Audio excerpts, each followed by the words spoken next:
Sejumlah pemain dan ofisial tim Persemi Mimika Papua masuk ke lapangan diduga melakukan pemukulan terhadap pemain Persikopa Pariaman.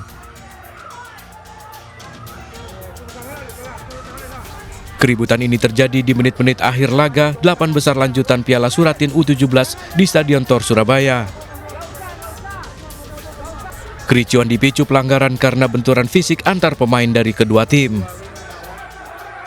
Saat skor 3-1 di perpanjangan waktu itu ada benturan fisik. Jadi pemain Persikopa kena tendang, kemudian terjadi keributan. Lalu dikejar sampai keluar lapangan seluruh pemain kita oleh pemain ofisial Papua. Akibat keributan ini, 2 pemain Persikopa Pariaman dilarikan ke rumah sakit. Persikopa Pariaman akan mengirim surat protes ke PSSI. Pertandingan pun terpaksa dihentikan wasit di menit 81 dengan hasil tim Persikopa unggul 3-1 dari Persemi Mimika Papua. Dari Surabaya, Jawa Timur, Hari Tamboyong, iNews melaporkan. Kereta lagi. Video amatir warga ini memperlihatkan pesta pernikahan yang digelar di tengah perlintasan kereta di kawasan Tanjung Priok, Jakarta Utara, hari Minggu kemarin viral di media sosial. Dari rekaman terlihat 2 kereta sempat melintas saat acara pernikahan berlangsung. Warga menyebut menggelar pesta di lokasi lantaran tak ada lahan kosong yang bisa digunakan. Baru jalan tuh. Acara pernikahan di lokasi pun bukan pertama kali digelar. Itu lapangan itu bisa digunakan untuk warga yang nggak punya tempat bisa acara di sini. Nah itu selama ini nggak ada masalah, Pak. Kenapa pas ini ada masalah, saya juga bingung. Mungkin pengambilan gambarnya itu dia jaraknya dekat kereta api. Dia nggak ngambil dari tengah bahwa posisi lapangan ini luas. Kalau dipikir-pikir kan kalau dilihat dari lapangan nggak membahayakan. Sebelumnya lahan PT KAI ini kerap dijadikan lapak narkoba oleh warga, namun setelah digerebek keluarga menjadikan lapangan untuk kegiatan warga sekitar. Dari Jakarta, Sofyan Firdaus, iNews melaporkan.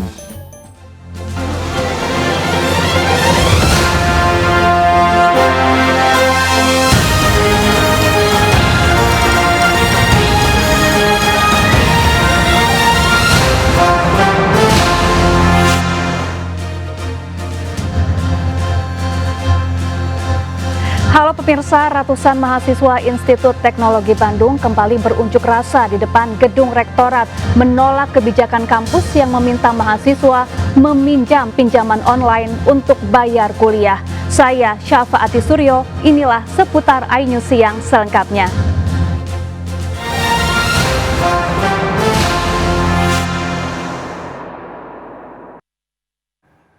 Pemirsa, 13 warga yang hilang di Gunung Pangrango, Bogor, Jawa Barat ditemukan selamat. Belasan warga ini hendak berziarah ke makam keramat tersesat karena naik melalui jalur pendakian ilegal.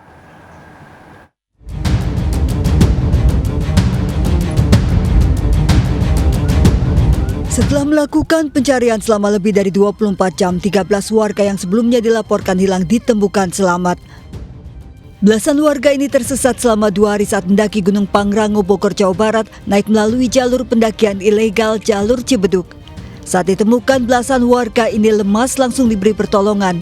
Ke-13 warga ini tersesat saat mendaki hendak berziarah melakukan ritual di makam yang dianggap keramat.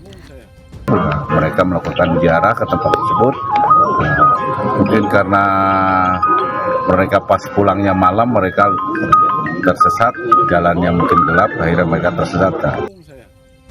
Sebelumnya Sabtu 27 Januari 13 orang asal Bogor naik ke Gunung Pangrango hilang kontak hingga keluarga meminta bantuan polisi untuk melakukan pencarian. Pencarian sempat terkendala cuaca hujan deras. Dari Bogor, Jawa Barat, Wildan Hidayat, iNews melaporkan.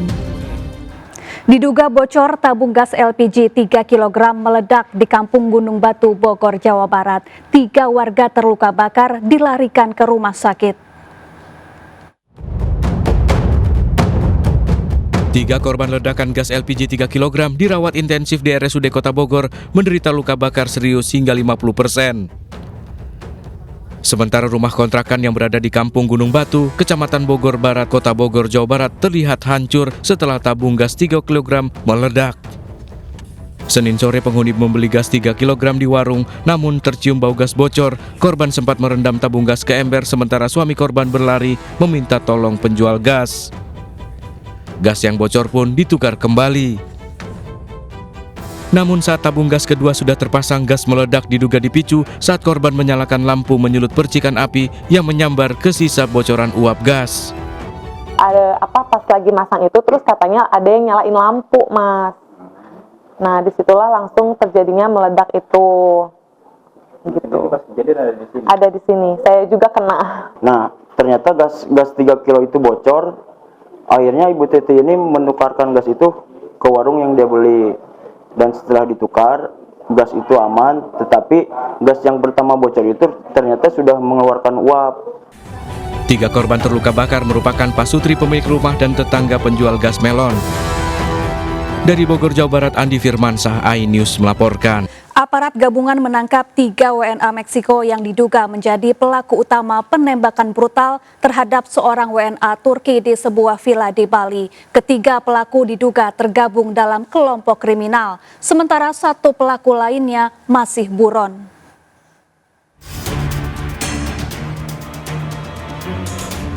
Video amatir merekam detik-detik aparat bersenjata lengkap dari Satrimob Polda Bali menggerebek dan menangkap 3 warga negara Meksiko di sebuah perumahan di Desa Unggasan, Kuta Selatan, Badung, Bali. Berbekal rekaman CCTV di lokasi yang memperlihatkan 1 pelaku menuruni tangga, ketiganya ditangkap diduga merupakan aktor utama penembakan brutal terhadap seorang WNA Turki di sebuah villa yang disewa korban di Mengwi, Badung, Bali. Ketiga WNA Meksiko ini diduga merupakan bagian dari organisasi kriminal di mana 1 pelaku lainnya masih diburu. Jadi ada 5 lubang, 1 di lengan kiri atas, tembus. Please call polisi gitu aja. Teman korban. Yang itu udah lompat dia di pandangan itu, katanya lompat dia, lari ke sini dia. Ternyata siapa yang bawa ke rumah sakit, Pak, korban? Dia naik motor sendiri. WNA Turki Turan Mehmet, korban penembakan brutal, masih dirawat intensif setelah menderita sejumlah luka tembak di tubuhnya. Pasca penangkapan, tim Inafis Polda Bali kembali mendatangi TKP untuk meminta keterangan sejumlah saksi, sementara proses rekonstruksi yang rencananya akan digelar mendadak dibatalkan. Dari Badung, Bali, Bagus Alit, iNews melaporkan. Kita ke informasi lain, pemirsa. Ratusan mahasiswa Institut Teknologi Bandung kembali berunjuk rasa di depan gedung rektorat.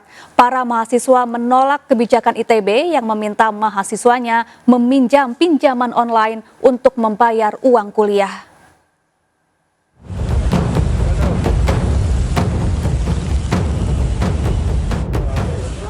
Ratusan mahasiswa ITB Bandung kembali berunjuk rasa di depan gedung rektorat Jalan Sulanjana, Kota Bandung hari Senin. Mereka memprotes kebijakan rektorat yang meminta mahasiswa yang tidak mampu membayar biaya uang kuliah tunggal atau UKT untuk meminjam uang dengan skema pinjaman online dari Dana Cita. Pihak kampus tidak memberikan solusi lain, bahkan meminta mahasiswa cuti jika tidak bisa membayar UKT. Sementara skema pinjaman online dari Dana Cita yang bekerja sama dengan ITB dinilai terlalu memberatkan.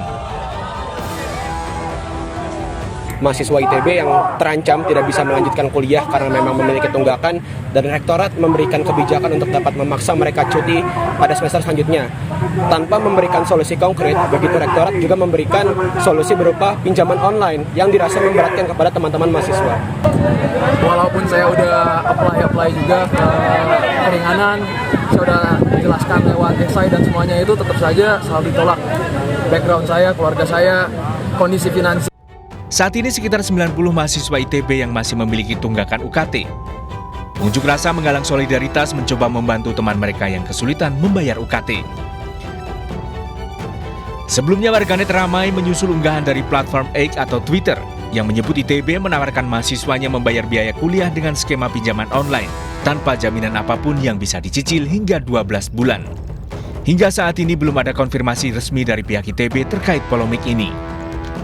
Dari Bandung, Jawa Barat, Irfan David, iNews melaporkan. Pemirsa, 9 karyawan koperasi di Cirebon, Jawa Barat dianiaya dan disekap serta diancam akan dibunuh oleh penjaga malam koperasi. Pelaku menganiaya 9 karyawan saat mereka sedang rapat. 4 orang mengalami luka berat akibat dianiaya pelaku.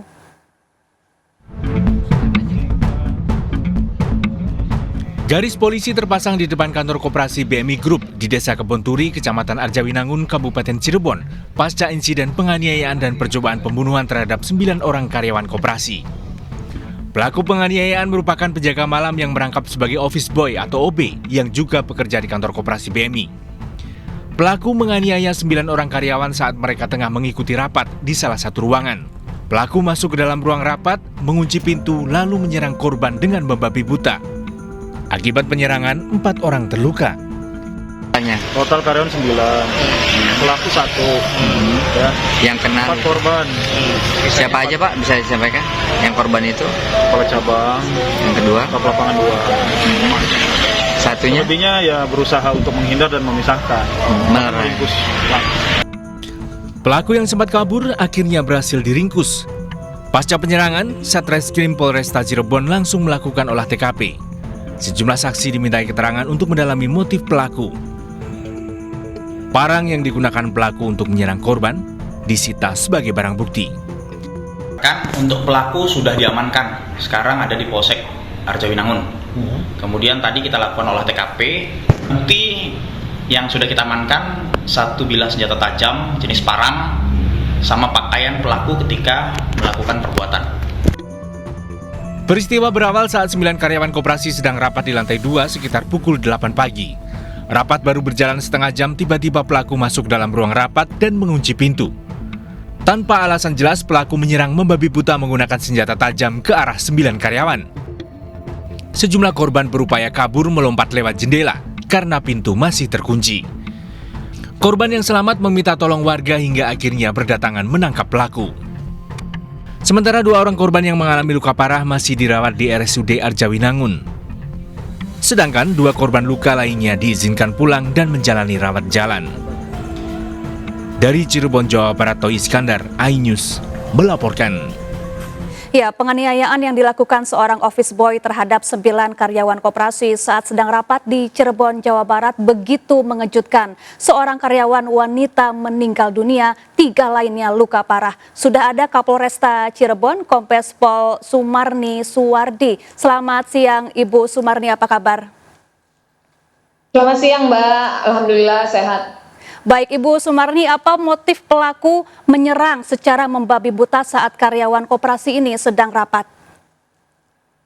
Baik, berdasarkan hasil pemeriksaan terhadap pelaku, saksi-saksi lainnya, motif pelaku ini karena yang bersangkutan sering dimarahi ya oleh para korbannya sehingga dendam ya. Baik, jadi pelaku menyerang dengan motif karena dendam ya. Pelaku sudah berapa lama bekerja di koperasi ini, Ibu Sumarni? Karena yang bersangkutan sering dimarahi, Mbak, sebagai OB. Sekitar 2 tahunan, Mbak. Sudah 2 tahun bekerja di sana. Lalu apakah penyerangan ini sudah direncanakan oleh pelaku atau dilakukan secara spontan? Ya, berdasarkan hasil pemeriksaan, yang bersangkutan itu sudah menyiapkan dulu, membeli sajamnya ya, alat yang digunakan untuk melukai para korbannya. Sudah dibeli 1 hari sebelumnya. Sehingga ya ini sudah ada perencanaan sebelumnya, Mbak. Baik, pelaku menganiaya karena dendam dan sering dimarahi. Berdasarkan pengakuan dari pelaku, seperti apa perlakuan yang kerap diterima selama ini sehingga menjadi begitu dendam kepada para korban?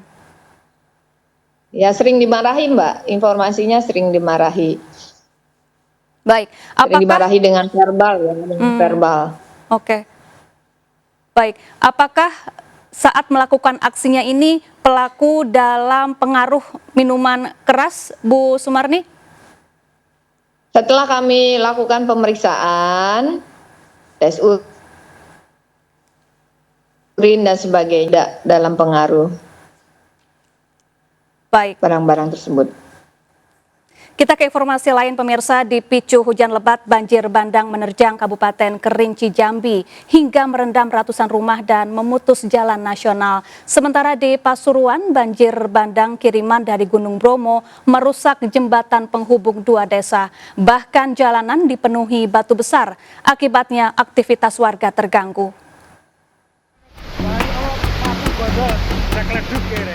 Banjir bandang menerjang Desa Lumbang dan Desa Prodo di Kabupaten Pasuruan, Jawa Timur. Banjir merusak jembatan penghubung antar desa. Pasca banjir kiriman dari Gunung Bromo, batu-batu besar memenuhi jalanan desa hingga petugas mengerahkan alat berat. Ratusan rumah di Desa Prodo dipenuhi lautan lumpur. Warga membersihkan sisa lumpur yang mengisolir aktivitas warga Desa Prodo. Itu karena banjir lumpur, sehingga sampai sekarang ini belum teratasi, Pak, untuk lumpurnya. Gak bisa dilewati Mas Yan ya? Ya, masih belum dilewati, Pak. Ini akses utama atau gimana ini, Pak? Ini akses utama dari Pasar Winongan menuju ke selatan sana itu. Banjir bandang juga terjadi di Kabupaten Kerinci Jambi hingga memutus jalan nasional yang menuju ke Sumatera Barat. Akses jalan sempat lumpuh dan terjadi kemacetan panjang. Banjir bandang ini dipicu cuaca ekstrim, hujan deras lebih dari 4 jam. Warga diimbau waspada potensi demam berdarah lantaran banjir berpotensi meninggalkan genangan yang menjadi sarang nyamuk. Dari Pasuruan, Jawa Timur dan Kabupaten Kerinci Jambi, tim kontributor iNews melaporkan. Pemirsa, seorang balita ditemukan pingsan di belakang rumahnya di Sinjai, Sulawesi Selatan. Tubuh korban penuh luka memar, diduga korban dianiaya.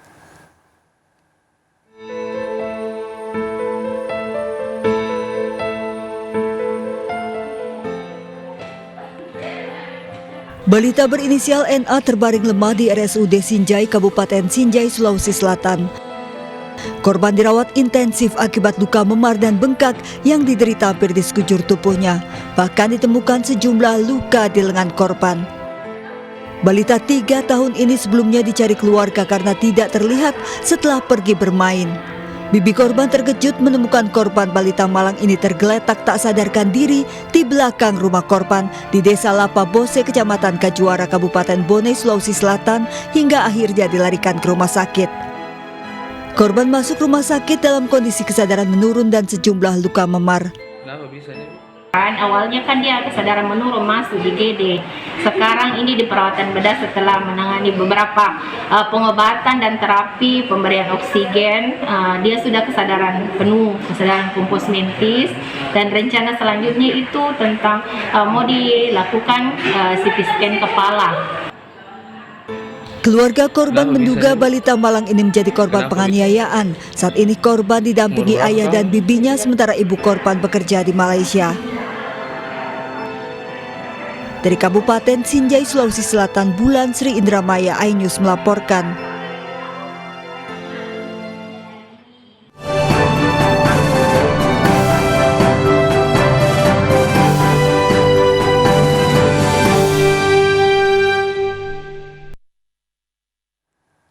Pemirsa, calon presiden nomor urut 3 yang didukung Partai Perindo, Ganjar Pranowo, menggelar kampanye akbar di lapangan Merdeka Ambon, Maluku.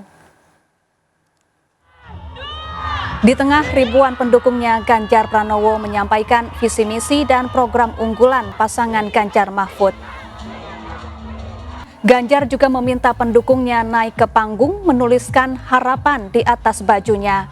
Ganjar berjanji tulisan tersebut adalah amanat yang akan dilaksanakan jika dirinya terpilih menjadi presiden pada pemilu 2024. Ganjar juga menyampaikan misi politiknya untuk membangun Maluku, terutama menurunkan angka kemiskinan dan pengangguran, serta menjadikan Maluku ramah bagi kaum disabilitas.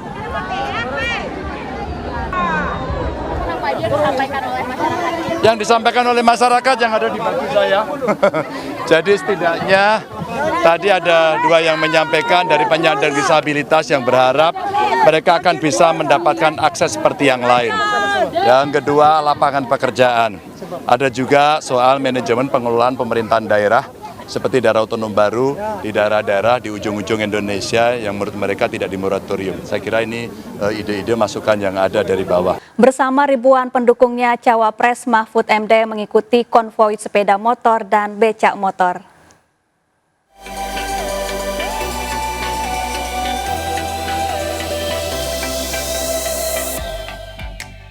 Bersama ribuan pendukungnya, Cawapres Mahfud MD mengikuti konvoi sepeda motor dan becak motor di sepanjang Jalan Sudirman, Kota Pekanbaru, Riau.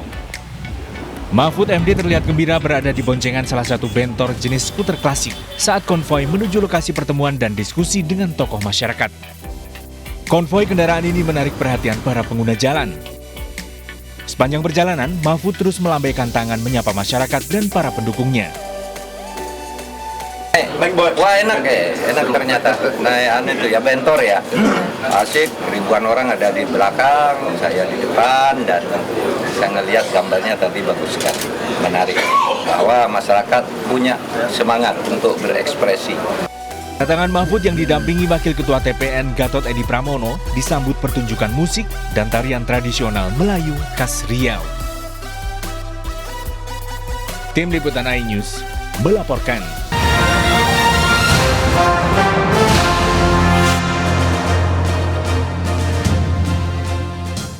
Pemirsa, sakit hati batal menikah, seorang wanita di Kendal, Jawa Tengah tega meneror mantan tunangannya dengan pesanan fiktif belanja online hingga layanan sedot WC. Ratusan teror order fiktif dilakukan hampir setiap hari selama 4 bulan terakhir.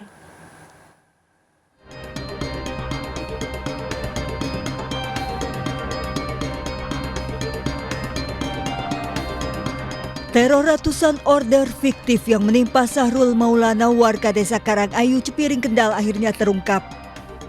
Pelaku pemesanan 400-an order fiktif ternyata mantan tunangan korban di Ken Mayang Sari, wanita berusia 21 tahun warga Gayam Sari, Kota Semarang. Wanita ini nekat menteror order fiktif karena sakit hati pada korban dendam batal menikah. Terlebih pelaku sudah menuruti kemauan korban termasuk melayani hubungan suami istri meski belum menikah. Namun karena dibatalkan sepihak oleh keluarga korban, pelaku sakit hati. Menggunakan ponsel miliknya dan bermodal foto kartu identitas milik korban, pelaku memesan sejumlah barang untuk diantar ke rumah mantan tunangannya. Bahkan dalam semalam di awal November 2023, 28 taksi, mobil sewaan dan ojek online datang bersamaan ke rumah korban. Tak hanya order kendaraan, di lain hari pelaku juga mengorder 1 pick-up anggur dari Purbalingga, elektronik, sedot WC, serta set mebel dari Jepara. Karena saya memutuskan saya tanpa ada omongan dan semua sosmed saya diblokir, jadi saya mengirimkan orderan fiktif agar dia resah sama seperti perasaan saya. Sudah kenangan juga dan keluarga saya kalau Mas Sarul untuk menanyakan tanggal sudah ditentukan harusnya menikah di bulan Oktober, namun tidak jadi. Berapa tahun berhubungan dengan itu? 3 tahun. 3 tahun. Teror order fiktif hampir setiap hari sejak September 2023 hingga Januari 2024, sebanyak 400 jenis barang dan 200 kendaraan jasa angkutan. Sekali lagi, pelapor mendapatkan kiriman barang yang pelapor tidak pernah atau tidak merasa pesan, akan tetapi data pemesan menggunakan data diri pelapor berupa foto KTP. Pelaku dijerat Undang-Undang ITE terancam 12 tahun penjara atau denda 12 miliar rupiah. Dari Kendal, Jawa Tengah, Edi Prayitno, iNews melaporkan. Pemirsa, pajak bumi bangunan naik hingga 5 kali lipat. Ratusan warga ramai-ramai mendatangi kantor desa di Kabupaten Jombang, Jawa Timur. Warga meminta Pemkab Jombang membatalkan kenaikan PBB tahun ini. Ratusan warga desa Kepatihan Jombang, Jawa Timur berdatangan ke kantor desa. Mereka memprotes kenaikan pajak bumi bangunan yang diberlakukan oleh Pemkab Jombang. Warga menyerahkan SPPT ke pihak desa, menolak membayar pajak bumi bangunan karena naik terlalu tinggi, bahkan hingga 5 kali lipat.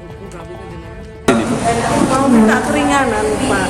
Pajaknya yang awalnya 316, sekarang jadi 759. Pihak desa menilai terdapat kejanggalan kenaikan pajak PBB yang diberlakukan oleh Pemkab Jombang pada tahun ini. Salah satunya, Warga yang rumahnya berada di jalan perkotaan, pajak BBB-nya justru turun. Namun warga yang rumahnya berada di gang sempit, pajaknya justru naik ratusan persen. Mereka ini sebetulnya secara teori itu yang kenaikannya nggak signifikan itu mereka bisa terima. Tetapi mereka mendengar dari beberapa warga atau dari beberapa wajib pajak yang kelas jalannya lebih tinggi, pertokoan dan sebagainya. Itu justru hari ini malah ada penurunan yang luar biasa. Warga meminta Pemkab Jombang meninjau ulang kenaikan pajak PBB tahun ini dan melakukan verifikasi ulang terhadap objek pajak sehingga kenaikan pajak PBB tidak memberatkan. Dari Jombang, Jawa Timur, Mukhtar Bagus, iNews melaporkan. Puluhan anggota KPPS diduga keracunan makanan usai mengikuti bimbingan teknis di Cilacap, Jawa Tengah. Korban mengeluh mual, pusing, dan diare.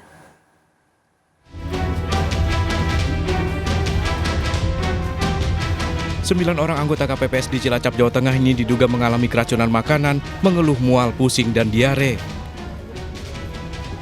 Sebelumnya sebanyak 38 anggota KPPS mengikuti bimbingan teknis di Balai Desa Majiklak menyantap makanan yang disediakan panitia. Usai BIMTEK, puluhan anggota KPPS mulai merasakan mual, pusing, hingga diare dan dilarikan ke puskesmas dan RSUD. Habis makan snack. Makan snack? Ya. Jadi bukan makan nasi? Nasi sama nasi box. Itu dalam acara apa ya boleh tahu? BIMTEK KPPS. BIMTEK KPPS, apa yang dirasakan waktu itu? Muntah sama diare. Dari awal pagi hari tadi sampai sore hari itu pada masuk ke sini dengan keluhan mual muntah, disertai dengan diare, nyeri perut. Hasil pemeriksaan sementara anggota KPPS ini diduga mengalami gejala keracunan ringan. Hingga Senin malam, 9 anggota KPPS Desa Majingklak masih menjalani perawatan di Puskesmas Wanareja 1. Dari Cilacap, Jawa Tengah, Heri Susanto, iNews melaporkan. Pemirsa, calon presiden nomor urut 1 Anies Baswedan berkunjung ke pesantren Madrasah Al-Itqon Cengkareng, Jakarta Barat. Anies bersilaturahmi ke rumah Kiai Mahfud Asirun. Kedatangan Capres nomor urut 1 Anies Baswedan disambut puluhan warga dan santri. Dari kehadiran ini, Anies menyempatkan berpidato, memberikan pesan untuk menjaga proses pemilu serta meminta dukungan untuk Pilpres nanti. Bagi Anies, Mahfud Asirun merupakan guru yang selalu ia hadirkan di rumah setiap bulan di hari Jumat untuk mengajar dan mengaji. Selain itu, Anies dan para ulama melakukan doa bersama untuk kemenangannya di Pilpres Februari mendatang. Pemirsa, Alam Ganjar berkunjung ke kawasan desa wisata Candi Rejo di Magelang, Jawa Tengah. Menikmati sejuknya kawasan wisata, Alam juga berdiskusi bersama dan secangkir kopi khas Borobudur.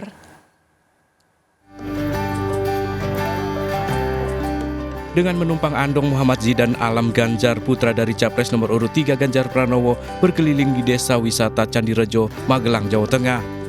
Alam diajak warga mengunjungi peternakan sambil berbincang seputar kehidupan desa wisata. Di tempat ini, Alam Ganjar bahkan mencoba memerah susu kambing. Dari peternakan, Alam Ganjar kemudian melihat pertunjukan kesenian gamelan yang menjadi identitas wisata desa Candi Rejo. Seusai mendatangi sejumlah tempat wisata, Alam berbincang bersama sejumlah warga. Menariknya, di tempat ini Alam menemukan kopi khas dari hasil perkebunan di wilayah Borobudur. Alam berharap desa wisata Candi Rejo bisa menjadi salah satu percontohan desa wisata di Indonesia yang menawarkan berbagai aspek. Tim Liputan iNews melaporkan.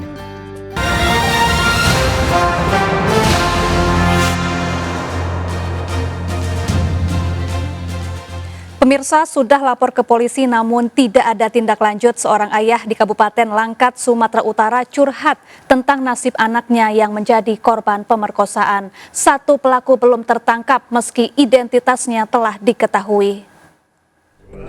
Sang ayah menangis menuntut keadilan agar pelaku pemerkosaan segera ditangkap. Laporannya ke polisi belum ada tindak lanjut. Korban berusia 7 tahun mengaku diperkosa oleh 2 orang, IS pria beristri dan PD seorang pelajar SMP. Kasus ini terungkap saat korban mengeluh sakit pada alat vitalnya. Saat ditanya, korban mengaku telah diperkosa oleh kedua pelaku. Satu pelaku yang sudah ditangkap, sementara pelaku yang kabur masih dalam pengejaran polisi. Pemirsa, bazar minyak goreng murah menjadi ajang bagi caleg Partai Perindo Vena Melinda untuk terus dekat dengan masyarakat. Vena Melinda juga rutin menggelar senam bersama untuk menyampaikan visi misi sekaligus mengajak warga untuk hidup sehat.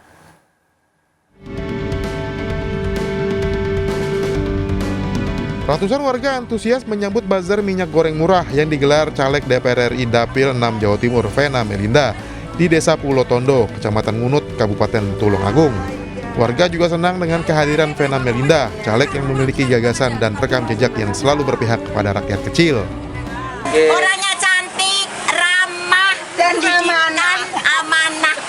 Dengan adanya acara Bazar Tebus Minyak Murah niku pripun, Bu?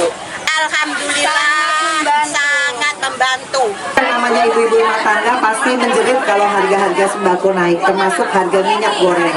Nah, alhamdulillah Partai Perindo dan saya juga caleg DPR RI dari Partai Perindo senang banget bisa memberikan kupon untuk menebus 5.000 1 liter minyak goreng. Selain bazar minyak goreng murah, Vena Melinda juga rutin menyapa masyarakat melalui kegiatan senam bersama. Melalui kegiatan ini, Vena Melinda dapat menyampaikan visi misinya sekaligus mengajak masyarakat untuk hidup sehat melalui olahraga. Harapannya lebih maju, tidak lupa sama rakyat-rakyatnya. Dalam masa kampanye, para caleg Partai Perindo juga mensosialisasikan program Partai Perindo dan visi misi Capres-Cawapres nomor urut 3 Ganjar Pranowo Mahfud MD. Dari Tulungagung, Jawa Timur, Anang Agus Faisal, iNews melaporkan.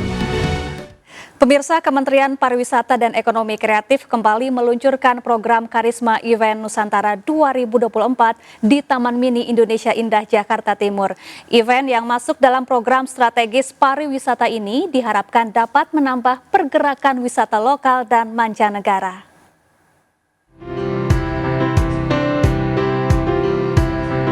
Menteri Pariwisata dan Ekonomi Kreatif Sandiaga Salahuddin Uno melaunching program Karisma Event Nusantara 2024 di Taman Mini Indonesia Indah, Jakarta Timur.